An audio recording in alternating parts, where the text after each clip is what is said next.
¿Qué tal? ¿Cómo estás? Sea bienvenido a su programa Desde tu Mirada, 6:05 y está escuchando el 1040 de amplitud modulada. Radio Mujer, el sexto sentido de la radio tras los micrófonos, sus psicoanalistas de la radio, mi compañera Gabriela Maldonado y su servidor José Luis Samarripa. ¿Qué tal, Gaby? ¿Cómo estás? Muy bien, José Luis, ¿tú qué tal? También muy bien, aquí aprovechando para enviar un saludo a las personas que nos escuchan en Austin, Texas por el 95.1 de FM y al resto del mundo por el internet en www.radiomujer.com.mx. Estamos hablando el día de hoy y escuchó sobre internamiento, medicamento o psicoterapia, ¿no? Es un tema bastante esto huele como intensamente a perfume, Gabriela, mi micrófono. ¿Tiene algún, le limpiaron con algo? Está. Oh, muy bien. ¿No? Fue Charo. Fue Charo. Charo, me estás haciendo una broma, ¿verdad? Es como si estuviera oliendo a alguien directamente. Bueno, como le decía, este es un tema bastante interesante. ¿En qué sentido, no? En el sentido en el que yo creo que cuando nos vamos topando justamente con una enfermedad que tiene que ver con un trastorno mental, siempre nos va pasando esto por la cabeza, ¿no? Bueno, será necesario que me interne, será necesario que me medique, ¿cuál será el mejor tratamiento? Y esto, por lo general, no nos va llegando en primera persona, sino que empieza a resultar ser una opción cuando vemos tal vez a alguien de nuestra familia que está sufriendo de algún trastorno de este tipo, ¿no? Por ejemplo, podríamos pensar qué sucede cuando hay alguien, el tío o el hermano o el hijo, que de alguna manera vemos desbordado totalmente, vemos desbordado que es muy posible que pueda llegar a situaciones de violencia, de repente con una falta de pudor que está afectando a la familia, que está afectando las relaciones en casa, que hace imposible salir a la calle con esta persona, nos puede llegar a generar esta pregunta, ¿no? Realmente bastante fuerte. ¿Qué tenemos que hacer con este muchacho? ¿Cómo podemos ayudarlo? Y cómo también nos podemos ayudar nosotros para poder sobrellevar esta enfermedad. Aquí, esto tendría que ver más con estados profundos de psicosis y con otro tipo de psicopatología que tiene que ver más como con esta, ¿cómo lo podríamos decir? No es una exageración, sino como con este folclore que van teniendo los síntomas, las manifestaciones, ¿no? Podríamos pensar a alguien con un grado fuerte de esquizofrenia en la persecución que ataque a las personas que se le acercan, que no pueda estar sentado en un lugar mucho tiempo porque se empieza a poner demasiado ansioso, puede empezar a gritar, puede llegar a los golpes con alguien o puede quedar en una situación de ansiedad que realmente nos vamos quedando con una cara de signo de interrogación de cómo poderle ayudar, ¿no? Una persona que se meta abajo de un mueble o que empiece a correr a la mitad de la calle, ¿qué podemos hacer con estas personas, ¿no? Ahí realmente es en donde nos vamos a topar con esta pregunta como de la manera más contundente, porque, bueno, esto nos puede llegar a suceder a todos, tal vez en un momento así como habíamos estado hablando en la semana, que vamos perdiendo el piso, igual y nos pasa por la cabeza, bueno, ¿qué tal si me interno durante un tiempo para tranquilizarme, tal vez para ponerme un poquito en perspectiva mi vida? Esto puede llegar a suceder, pero es mucho más raro. Esto se vuelve un problema más evidente cuando es alguien más de la familia o alguien más que es tan cercano y que realmente ya nos acaba afectando en nuestra vida cotidiana mucho más de lo que a veces estamos preparados para lidiar. Y esto se va haciendo bastante fuerte porque aún tomar la decisión de medicar a alguien, ¿no? A veces no con toda su participación, o de internar a alguien, resulta algo que nos puede hacer sentir un estigma como familia, como persona, ¿no? Podemos decir, bueno, es que lo estoy haciendo por ayudarle, lo estoy haciendo por el egoísmo de mi parte de no poderle poner la atención necesaria. Si es un hijo, imagínese, ¿no? Hasta dónde puede llegar esta sensación de culpa. Bueno, se supone que yo debería estarlo cuidando porque es que tengo que recurrir a una institución para recluirlo, cuando igual y ya lo hemos hecho otras veces y vemos que nomás no mejora esta situación. Realmente son muchas cosas las que van a estar involucradas ahí dentro de esa dinámica que se puede hacer en la familia, y vamos a estar hablando de ellas el día de hoy y el día de mañana. Claro, y es que hay como distintos flancos por los que se puede ir como atacando la enfermedad, ¿no? Por una parte, por supuesto, está, creo que lo que más inmediatamente piensa la mayoría de las personas es en el medicamento. Incluso en trastornos quizás no tan graves o tan desorganizantes como puede ser la esquizofrenia, la paranoia. Puede tratarse, por ejemplo, de un insomnio, puede tratarse de una situación de depresión todavía manejable, es más, de ansiedad simplemente, ¿no? De estos ataques de ansiedad, e inmediatamente se piensa, por lo general, en tomar alguna pastilla para que se quite, porque es un reflejo, ¿no? Usualmente nos enfermamos, tenemos dolor de cabeza, nos enfermamos de gripa, cualquier cosa, y vamos a que nos mediquen, que nos den una pastilla que nos quite el dolor, ¿no? Esto en verdad tendría que tratarse con mucho más cuidado, porque ya hemos dicho en muchas ocasiones que el medicamento puede ser efectivo, por supuesto, nos modifica a nivel químico, a nivel de neurotransmisores, y esto por supuesto que tiene necesariamente un efecto, pero tiene un efecto químico, no tiene un efecto psíquico. Y nuestro desbalance o nuestra enfermedad no tiene un origen químico.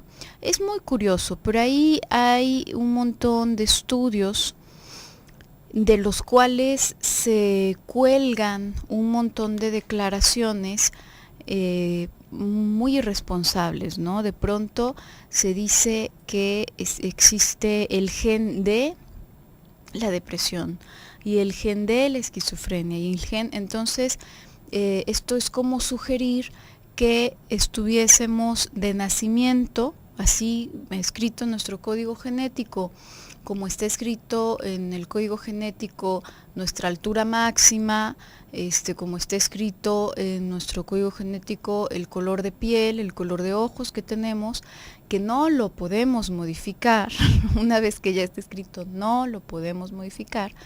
Sería como decir que también en nuestro código genético está escrito que vamos a padecer de determinada patología mental. Y digo que es irresponsable, que son irresponsables este tipo de declaraciones, desde mi punto de vista, porque en realidad los estudios de los que se cuelgan no asumen de hecho que eso ocurra, simplemente observan que en X cantidad de personas que padecen tal o cual trastorno, hay una coincidencia, ¿no? en determinado gen. Lo cual puede significar un montón de cosas, puede significar desde una propensión, puede significar en verdad muchísimas cosas, pero no que estamos programados como una bomba de tiempo para en determinado momento y sin poder hacer absolutamente nada al respecto, esto se desencadene, ¿no? Sin embargo, sí hay una relación, evidentemente, entre nuestro psiquismo y nuestro cuerpo, porque somos una unidad, a final de cuentas. Entonces, nuestros estados de ánimo, claro que van a repercutir en a nivel químico de nosotros, es más, incluso a nivel de qué queremos comer, podemos comer, etcétera. Pero esto no significa que tenga un origen químico, tiene un origen psíquico o emocional. Vamos a ir a un pequeño corte y regresamos.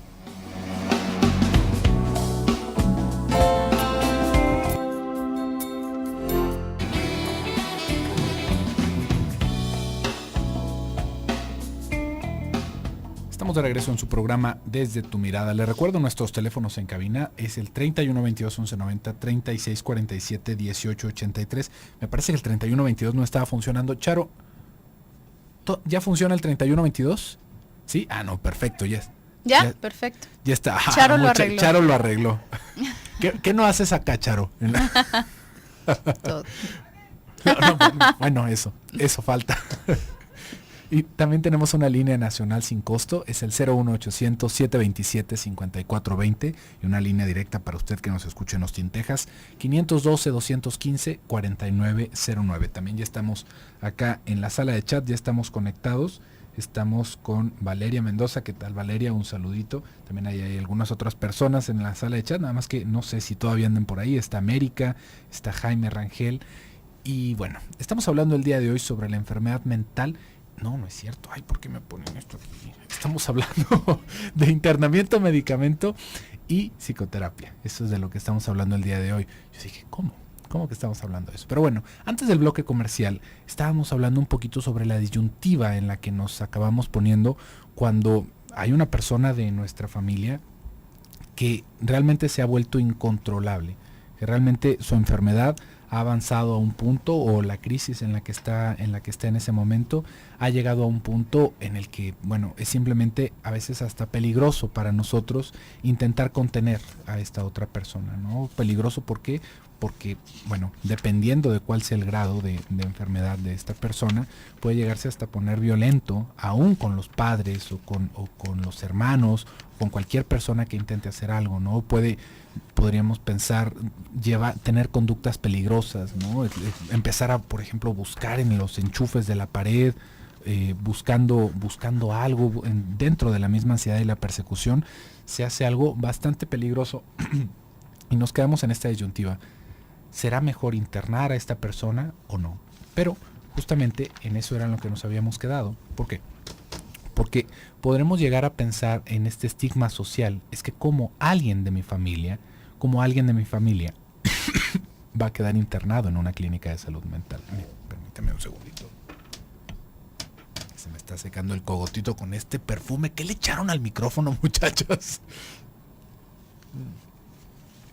Fíjese, ahorita pensando un poquito en esto y hablando de una situación muy particular que en algún momento me platicaron, en Argentina llegaban a ver casas que cuando uno estaba buscando en el periódico se topaba alguien, por ejemplo, se vende casa con OPA.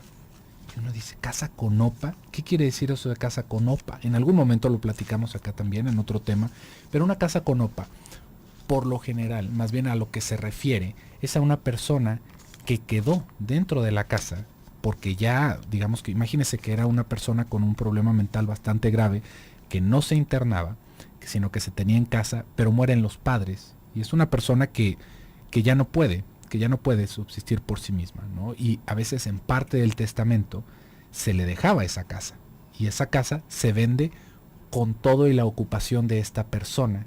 Yo no podría decir en serio, qué particular, qué caso tan extraño, porque imagínese usted comprar una casa o rentar una casa y tener que vivir con un inquilino, ¿no? Con un inquilino ya de entrada, que es el dueño de la casa, pero que no está en condiciones para poderse sostener a sí mismo. Y estas son situaciones, es, digamos, como parte de una dificultad bastante grande, porque hay muchas personas que con tal de no pasar por este estigma o con tal de buscar una alternativa, van recluyendo a esta persona dentro de casa, ¿no? Se adecua un cuarto, se utiliza una puerta que tenga seguro por fuera, y en lugar de mandarlo a una clínica, se le deja recluido en casa. Y esto podríamos pensar que tiene sus lados positivos, pero también tiene muchísimas connotaciones negativas, desde el puro hecho de pensar que se va a tener a alguien encerrado, de que vamos a tener a alguien como si estuviera encarcelado en nuestra casa, por más grave que sea su condición. Esto es algo que a nosotros también nos va golpeando en nuestros aspectos morales. Es más, no nos tenemos que ir hasta Sudamérica con este caso. No hace mucho, Gabriela, no sé si tú lo recuerdes, que se hizo una noticia muy grande acá en el estado de Jalisco, de una persona que estaba por una casa del centro, una mujer que empezó a llamar a la policía y a los vecinos porque la tenían encerrada en su casa, y se hizo una notición porque se pensaba que se estaba maltratando a esta persona, que la tenían ahí desde hace días sin comer. Y bueno, llegaron los bomberos, llegó la policía, y resultó a final de cuentas que era una persona que estaba sufriendo de un trastorno grave, y que los familiares, para poder salir de la casa, tenían que encerrarla. Una cosa, pues, que uno podría pensar de sentido común, y que la mujer, bueno, se asomaba por una ventana gritando, pidiendo ayuda, también dentro de la misma locura, ¿no? Y bueno, toda la sociedad indignadísima por esto. pero a final de cuentas, ¿qué se puede hacer? ¿Qué más se puede hacer? ¿Cuáles son las alternativas que tenemos si de repente no sabemos como conocimiento general cuál es la diferencia entre un psicólogo y un psicoterapeuta, cuál es la diferencia entre un médico internista y un psiquiatra, para que nos receten, dependiendo de nuestra enfermedad, ¿qué nos podemos esperar? ¿Qué es lo que tenemos como alternativa cuando vivimos por situaciones tan difíciles? Sí, ¿cuántas personas no se les receta el médico general algún medicamento psiquiátrico, ¿no? Muchísimas personas van y es el ginecólogo o el médico general o el de las anginas que le manda algún antidepresivo o le manda cualquier cosa y bueno, pues así se lo van tomando, ¿no? Para eso hay especialidades, no es nada más el hecho de tener la receta y bueno, pues cualquier persona que me pueda dar la receta, entonces está calificada, ¿no? Para eso hay especialidades justamente, ¿no? Y es en verdad importante tanto para los profesionales saber delimitar su especialidad como para las personas que se encuentran en una situación así, bueno, pues indagar un poquito a quién tienen que ir a ver, ¿no? Si te rompes un hueso, pues no vas a ir con un oftalmólogo, vas a ir con un traumatólogo, ¿no? Y eso pues habría que intentar indagarlo un poquito antes, ¿no? de buscar el recurso. Pero bueno, antes del corte comentaba a propósito del medicamento, actúa a nivel químico y por supuesto que tiene un efecto, pero si estamos pensando que nuestros estados de ánimo pueden en efecto tener, de hecho tienen un efecto sobre la química de nuestro cuerpo, de nuestra cabeza, yo puedo tomar algo para que lo contrarreste, pero lo que estaba provocando eso no ha cesado. Entonces, pues es el cuento de nunca acabar, ¿no? Es estar echándole y echándole a un pozo sin fondo, realmente.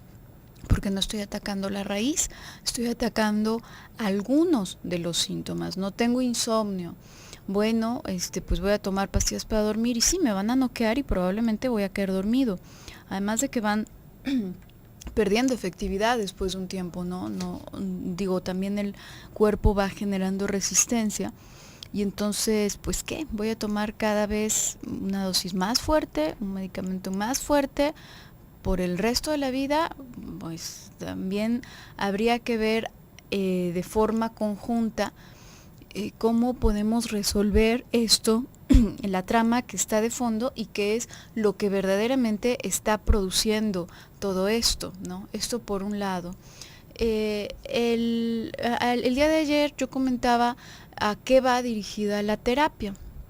La terapia va dirigida, cuando hablamos de psicoanálisis, por supuesto, a esclarecer, va dirigida a formar, si es que no existen, o bien recobrar los caminos que puede ir tomando la persona por su propia cuenta, ¿no? Recobrar la capacidad para disfrutar la vida diaria, para disfrutar lo cotidiano, para recobrar la capacidad de trabajar, de amar, decía Freud, ¿no?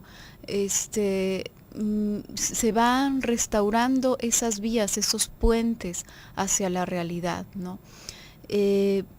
Pero esto por supuesto que toma mucho tiempo y toma mucho trabajo por parte del paciente. Tomarse una pastilla no cuesta trabajo, pero nada más está en esta parte de encimita. Y el internamiento va dirigido a una contención de emergencia. ¿Qué significa esto? Una persona con un psiquismo, con un quiebre psíquico o bien con un psiquismo frágil, puede fácilmente quebrarse. Y en este quebrarse, digamos que todo se sale de control, ¿no? Es como tirar un huevo y todo se bate, todo se sale por todos lados, ¿no? Si por otros medios no se ha tenido el recurso para contenerlo, digamos que a veces el internamiento entra como esto. Vamos a ir a un pequeño corte y regresamos.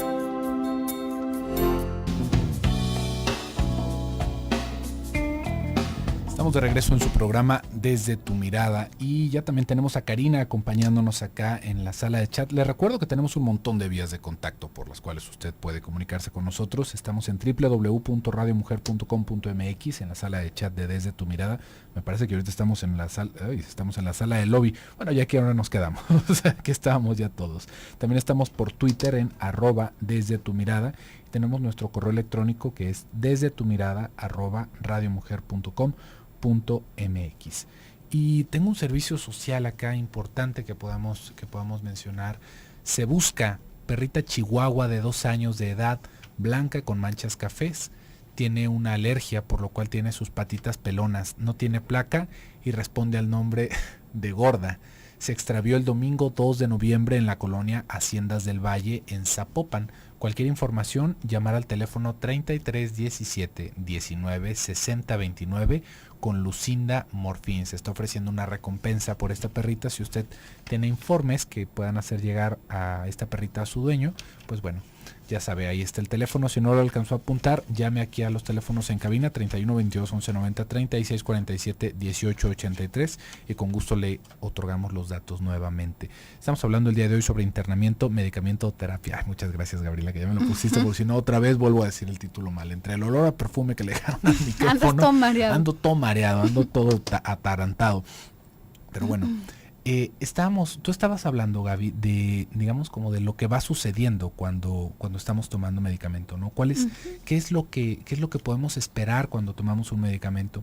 Y esto es bastante interesante porque si lo vemos desde ese punto de vista en el trabajo, digamos como en el esfuerzo más bien que involucra un tipo de tratamiento u otro tipo de tratamiento, ahí es en donde nos podríamos encontrar como muchas personas van tomando su decisión, ¿no? Por un lado, cuando hablamos de un internamiento, nos vamos a dar cuenta de que para empezar es algo bastante caro. Internar a alguien en una clínica de salud mental es algo bastante caro. ¿Por qué? Porque no solamente es un lugar en el que están guardados, sino que son lugares en donde hay profesionales de la salud que les están dando tratamiento, que están encargándose de sus medicinas, que también son un costo extra, y aparte es el hospedaje, su comida y todas las cosas que involucran el cuidado de una persona. Entonces, realmente se puede volver un gasto bastante grande para la familia, bastante grande, y más por cómo se van planteando los tiempos de internamiento, ¿no? Podemos ver que hay lugares en donde son 15 días, 45 días, hay personas que parece que están ahí todo el tiempo menos en ciertas festividades, que es cuando su familia los recibe en casa. Entonces realmente se puede volver un gasto bastante grande para la familia, y esto va dejando fuera como alternativa este método para muchas personas. Por otro lado, cuando escuchamos de terapia, vamos pensando que mientras más pastillas sean o más elaborado pensemos el proceso, ¿no? Desde nuestro razonamiento de legos, va a ser mejor el tratamiento, ¿no? Cuando escuchamos psicoterapia, por lo general no lo vamos asociando a problemas serios. Decimos, bueno, no, es que esto no es ni para psicoterapia, esto es para que un psiquiatra lo atienda, o esto ni siquiera es como para que el psiquiatra lo atienda en su consulta externa, es para que esta persona esté internada. Es como si esos fueran los niveles de gravedad que comúnmente se van pensando, pero esta es una concepción errada de la realidad. ¿Por qué? Porque en un internamiento vamos a tener que la persona debe llevar terapia, porque si no, solamente lo estamos mandando como el Conde de Montecristo a una torre a que se pudra a esa persona. Si solamente se les está dando de comer y se les tiene sedados, es una persona que nunca va a recuperarse y que aparte se va a poner peor. Esto es un hecho, y era algo que pasaba en épocas victorianas, en el siglo XIX, cuando todavía la enfermedad mental, era una cosa que apenas los científicos estaban empezando a preguntar ya de una manera más como naturalista qué es lo que pasaba con las personas. Era lo más común que en esos entonces los centros de salud mental fueran literalmente pabellones como de cárcel, en donde las personas, dependiendo de cuál era el ingreso que podían aportar a estos lugares, iban teniendo mejores condiciones o peores condiciones de vida. Y los tratamientos, pues bueno, que nos ponemos a revisar esas torturas medievales que recuperaron en el siglo XIX, pero que también eran digamos como en la ignorancia, en la oscuridad total de pensar qué le sucede a estas personas. Imagínense, sin escáneres neurológicos, que ahorita los escáneres neurológicos no nos sacan de mayor apuro cuando tiene que ver con la enfermedad mental, pero imagínense los científicos apenas haciendo sus pininos. Realmente eran situaciones muy penosas para los enfermos, muy muy penosas. Entonces, fíjese cómo, si no está ese tratamiento, si hay un internamiento, estamos hablando de que es una persona que no vamos a poder cuidar, que se ha vuelto peligroso para él o para ella y para los que están a su alrededor, y por eso es que necesita estar internado. Pero no quiere decir que lo hayamos metido a la cárcel, sino que es en el tiempo en el que se puede recuperar, en el tiempo en el que podría regresar con nosotros, para que ya se diera una estructurada. Si solamente lo metemos a un lugar a guardarlo, esta persona nunca va a salir de ahí. Nunca, nunca, nunca va a salir de ahí. Entonces, no son niveles de gravedad lo que estamos entendiendo en este repertorio de opciones que tenemos para tratar la salud mental, sino que es más bien pensarlo como algo integral. Claro, y bueno, en otras ocasiones, por ejemplo el día de ayer, te comentábamos cómo se puede fomentar la enfermedad en una persona, ¿no? Se le puede abonar bastante al delirio de una persona. Y ahora, hablando de la hospitalización, por ejemplo, que tú hablabas de los pininos, bueno, estos pininos y estas cosas verdaderamente, prácticas verdaderamente barbáricas que antaño se llevaban a cabo en los hospitales psiquiátricos, no era nada comparado en el sentido de la concepción de que ya se tenía una concepción de enfermedad, ¿no? Se asumía que la persona estaba enferma y que se le tenía, por ejemplo, una de las teorías era que había que resetear la cabeza, ¿no? Así como la computadora de pronto no te responde, digo, no tenían el referente de la computadora, porque en aquel entonces no había computadoras de casa, pero así como a ti a veces de pronto se te traba la computadora y no tienes más que picar el botón de reset o desconectarla y volverla a conectar, esta idea se tenía, ¿no? Entonces se daban terapia de electroshocks, por ejemplo, y un sinfín de cosas, además con unos aparatos, te podrás imaginar, también bastante arcaicos y bastante agresivos, ¿no? En contraste con lo que podríamos encontrar ahora, donde todavía existe la terapia de electroshocks incluso para poder reactivar el corazón, ¿no? Pero no de una forma barbárica. Pero digo que esto al menos ya se tenía una noción de enfermedad mental, porque antes de eso las personas que iban haciendo estas declaraciones pues que respondían a algún delirio, eran tomadas en literal. Las personas alrededor decían, ok, entonces realmente ve fantasmas, realmente habla con los del más allá. Entonces, bueno, pues es una bruja, quemémosla, ¿no? Está poseído por un demonio, entonces quemémoslo, exorcicémoslo, hagámosle, torturémoslo para sacarle al demonio, ¿no? Por ahí, de verdad, unas prácticas verdaderamente primitivas. Y lo que quiero subrayar con esto es que entre más primitiva sea nuestra cabeza, menos capacidad vamos a tener para comprender qué es lo que está pasando, en especial en este tipo de padecimientos. ¿Por qué? Normalmente cualquier acontecimiento de la naturaleza, desde la lluvia, la noche, el día, una roncha que le saliera a alguien, un malestar estomacal que padeciera alguien, pues normalmente se le atribuía a fuerzas, como era algo extraño en el sentido de que no lo conozco, pues entonces se le atribuía a alguna entidad extraplanar, ¿no? Desde los primitivos, en su propio lenguaje y con su propio entendimiento.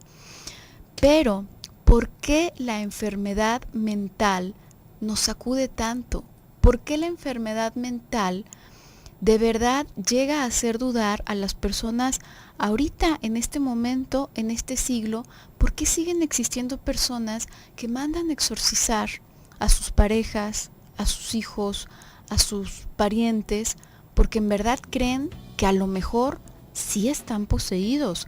¿O por qué a estas alturas de la civilización seguimos pensando, pues a lo mejor sí es brujo, ¿no? Vamos haciendo un hechizo de ¿por qué nos sacude tanto lo que atañe específicamente a la enfermedad mental? Regresando del corte, platicamos un poquito más de esto.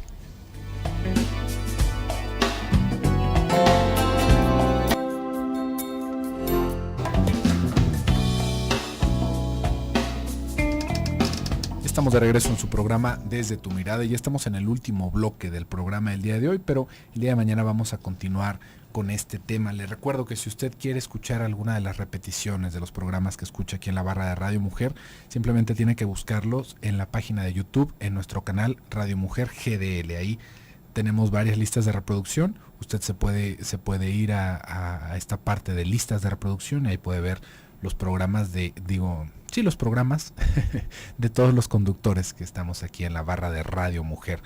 Y bueno, continuando con el tema, no concluyendo, pero continuando con el tema, antes del bloque comercial estaba platicando un poquito sobre cómo se va pensando que es por niveles de gravedad y que más bien tendríamos que pensar en esto como si fuera una forma integral de tratar la salud mental. Cuando pensamos en psicoterapia, no quiere decir que sea como el tratamiento de menor impacto. En sí, nos vamos a dar cuenta de que hay personas que tienen mucha más disposición, es mucha más la población que tiene disposición a tomar medicamentos que acudir a una psicoterapia para ayudarse con sus problemas. ¿Por qué? Porque también antes del bloque comercial le estaba hablando del esfuerzo que puede generar cualquiera de estos tratamientos. Cuando pensamos, por ejemplo, en una persona, imaginemos a alguien de nuestra familia que está muy muy grave en una situación delirante bastante avanzada, ¿qué sería más fácil para la familia? ¿Medicar a esta persona, llevarlo a un tratamiento psicoterapéutico o internarlo a un lugar? Fíjese cómo estamos hablando ahí ya del nivel de esfuerzo. Cuando somos una familia, tal vez cada uno pueda contribuir un poco con esta causa y de esa manera nos quedamos con esta sensación de que estamos ayudando. Y hay lugares en donde por supuesto que se puede prestar una muy muy muy buena atención a estas personas. Pero fíjese cómo no se va tomando el internamiento como una alternativa de recuperación, sino que lo vamos pensando más bien como un asilo. Y esto es lo que hace pero realmente tan negativo el hecho de internar a las personas. Tal vez haya momentos en los cuales durante una crisis, una persona con un grado alto de esquizofrenia, podríamos pensar, sí necesite de un internamiento. Sí necesita de un internamiento, ¿por qué? Porque podríamos pensar, como ya lo habíamos dicho antes, que se ha vuelto demasiado violento, que no se puede calmar, y en un internamiento vamos a darnos cuenta de que van a haber personas que están completamente dedicadas a estar dando sus medicinas, que tienen entrenamiento para poder manejar a las personas, y aún así tendríamos que pensar que el hecho de aislar a alguien nunca es positivo. Nunca es positivo cuando hay una situación de salud mental.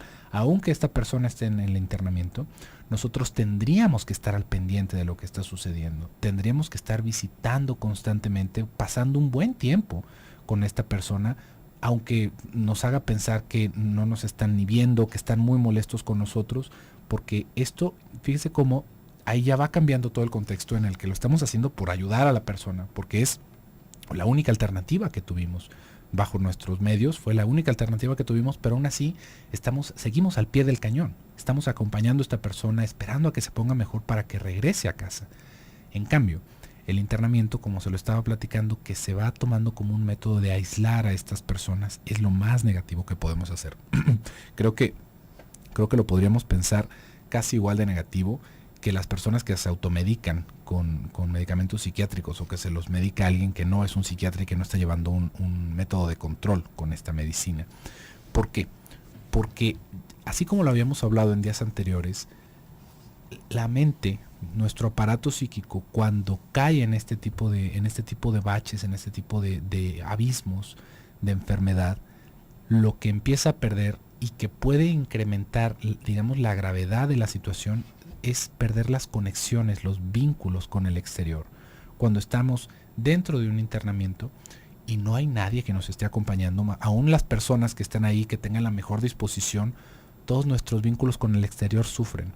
Los amigos se van alejando, la familia se va alejando, el hecho de que estemos pasando 15 días, un mes, 45 días en un lugar internados, nos va a dejar una mella en todos los vínculos que hicimos, en todas las ligazones que tenemos con el exterior. Es por eso que no es tan recomendable y que realmente tiene que ser una situación extrema la que nos lleve a esto.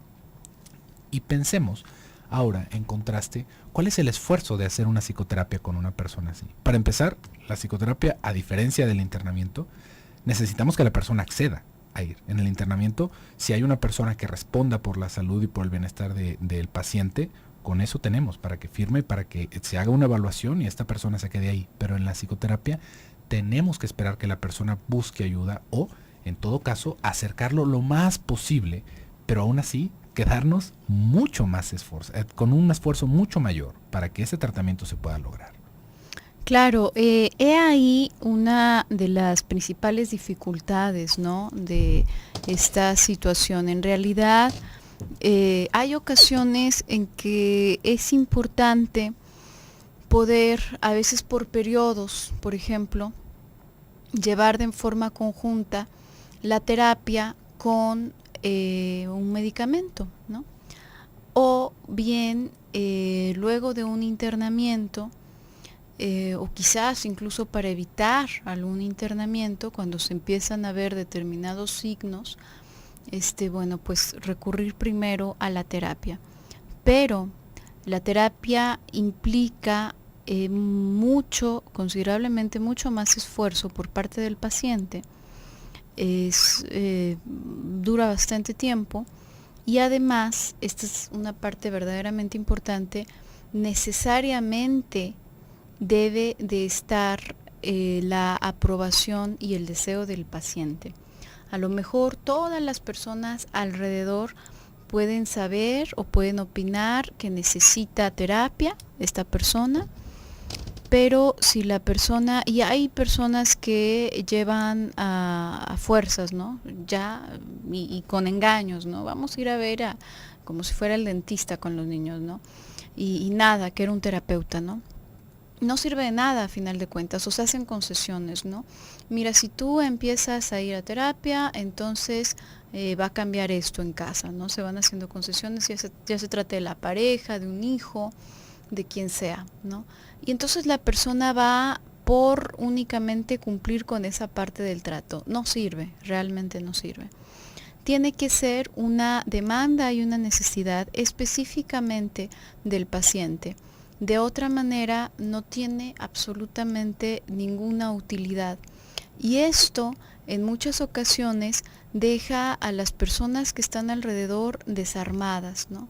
Les va restando recursos. ¿Qué pueden hacer para ayudar a este familiar, a esta pareja, a este amigo que se está hundiendo y que está despegándose cada vez más de la realidad?